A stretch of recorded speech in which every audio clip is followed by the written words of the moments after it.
She told me to leave, her own sister, because my tattoo was, in her words, a bad example for her children. I still remember the sting of her voice slicing through the silence of her perfect suburban kitchen. You can't stay here, Ava. My kids look up to you, and I don't want them thinking tattoos are okay. I stood there, mug in hand, staring at her as if she'd suddenly started speaking another language. My arms still ached from the fresh ink, a small phoenix, nothing vulgar or loud, just a quiet reminder that I had risen from something she would never understand. But she didn't care. She never had.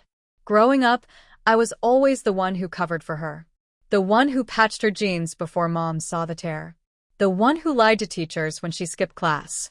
The one who comforted her through every heartbreak. She was always the golden child, soft-spoken, polite, perfectly ladylike. And me? I was the artistic phase that went too far. Still, when she got married and had kids, I showed up. Every time. Birthdays, anniversaries, last-minute babysitting, I was there. And when she and her husband hit financial trouble, I helped quietly. No one asked me to, but no one ever stopped me either. I paid her mortgage once, covered her son's braces, even started a college fund for her 2 kids. She used to say, "Your family, Ava. You're our blessing." Funny how blessings expire. It didn't take me long to realize her judgment wasn't about the tattoo. That was just the excuse. It started small. She stopped calling. Then came a text. We're keeping the kids away from certain influences. Certain influences meant me. Later, I found out she'd been telling her friends that I was unstable, that my career was just a phase, and that I used money to control people. Control people? I had been funding her life for years. When I finally checked the trust account I'd set up for her kids, I discovered she'd quietly added her name to it, without telling me. She'd been dipping into it for vacations, designer handbags, family emergencies.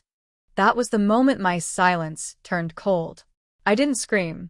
I didn't confront her, not yet. I simply withdrew, slowly, deliberately. Played the part of the hurt sister. She loved that. It made her feel righteous, superior.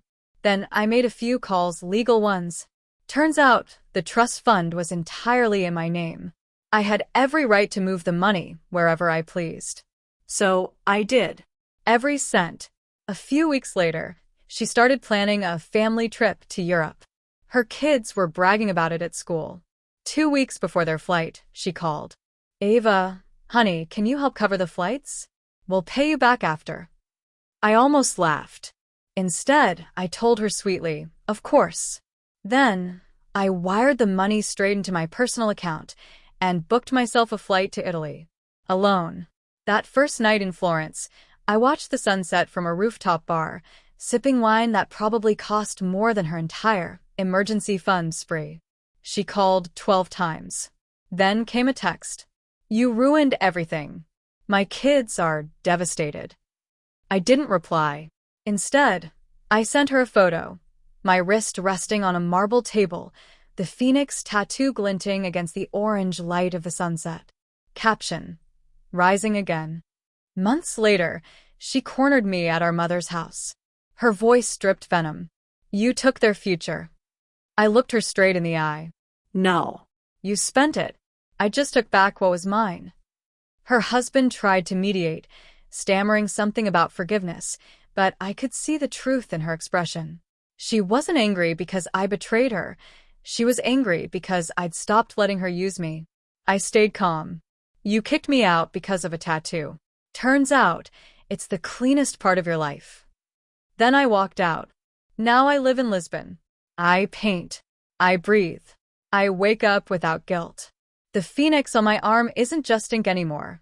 It's a declaration. I burned away what was false and rose from what remained.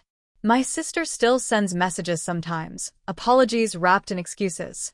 I don't respond. Some people mistake silence for weakness, but silence is the sound of freedom. She taught me one thing. Family can break you, but sometimes they also fund your rebirth.